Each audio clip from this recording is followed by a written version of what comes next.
The main thing is keeping the melody in my head. Okay. So like,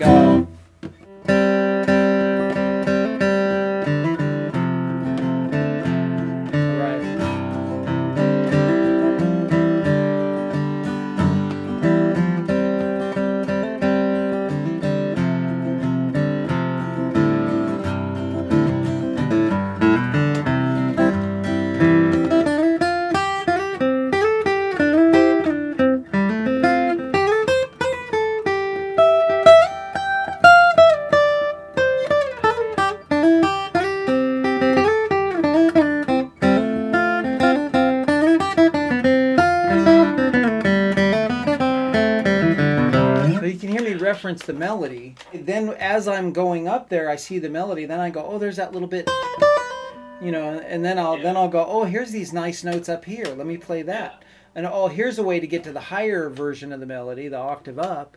And then I can play that for a minute, just for a little bit, and then I can get back to the lower. And the thing is, I think in improvising is because I want the melody to be heard, but I want to play it in the most beautiful way possible that I can. But I'm trying to compete against myself.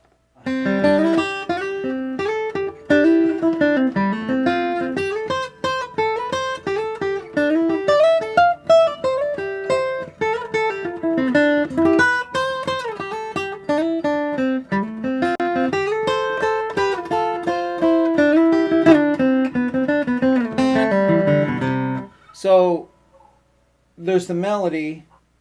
And then, you know, really what you're doing when you're improvising is you have expectations, right? So I'm playing, you heard me play Bury Me Beneath the Willow. So when I play that second solo, you're expecting to hear Bury Me Beneath the Willow. And that's mostly what you get. Because I don't want to go, if I did this...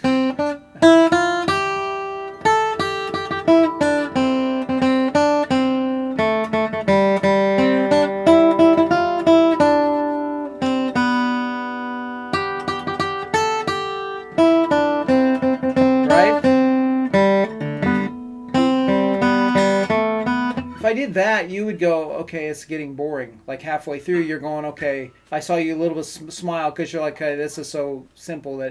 So that's the strict melody with no ornamentation, no expression, nothing. Right. And so that's boring. But if I went...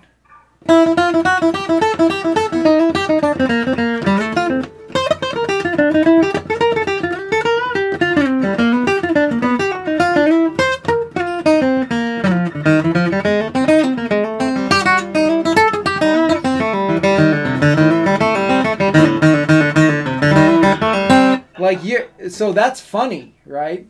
It's because it's ridiculous. Like I was pushing it to ridiculous. So at least I made it funny.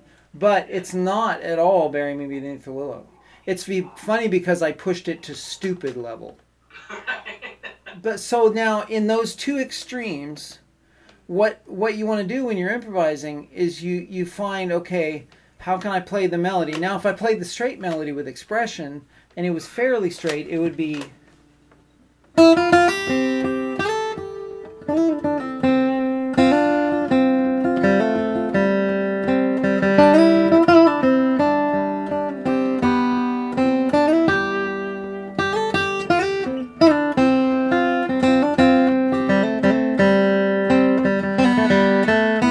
So that's nice.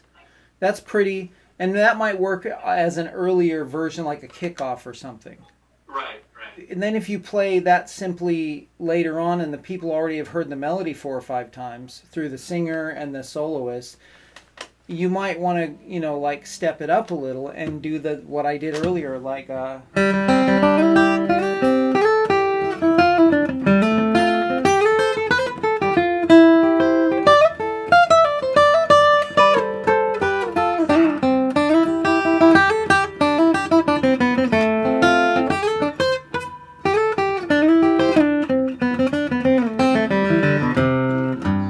So you might want to step it up a little, and then what you're doing, you know, what you're really doing down at the bottom level, you're playing with the listener's expectation. So you have an expectation, and you want to hear the melody, but you want to hear it interpreted in a way that's surprising. So you want what is routine and the same, but you want it in a surprising, novel way. Yeah. So if I just give you what's surprising and novel with none of the underlay, then you're bored, and it's stupid, or you laugh at it. Right. Right? Or if I just give you the strict underlay of here's the basic melody, you're like, okay, well, I've heard this a million times. So that's what you're doing. That's what somebody like Stuart Duncan or Jerry Douglas, these improvisers, that they have phrasing, and they don't just give you the straight melody, but they give you the melody. Mm-hmm. And so they might phrase it like, instead of going,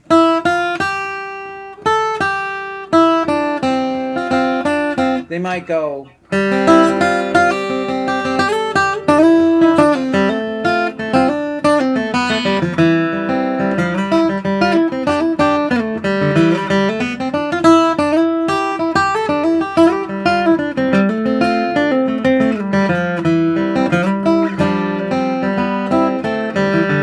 still the same melody, but it's phrased in ways that kind of pushes and pulls you sideways, and I love that. I do that with banjo playing too. It's